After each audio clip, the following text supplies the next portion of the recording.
Hi, welcome to Mani's kitchen. ఈరోజు మీకు మామిడికాయ పచ్చడి పక్కా కొలతతో ఎలా చేసుకోవాలో చెబుతాను. మనము చాలా మటుకు తూకం వేసుకొని అంటే వీసలని ఇలా లెక్కలు వేసుకుంటూ తూకం వేసుకోవడము చాలా కష్టంగా అనిపిస్తుంది కదా.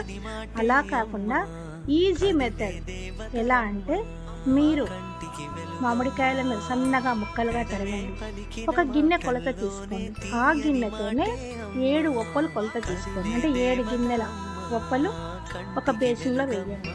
తర్వాత అదే గిన్నెతో ఒక గిన్నె కారము, ఒక గిన్నె ఉప్పు కలపండి.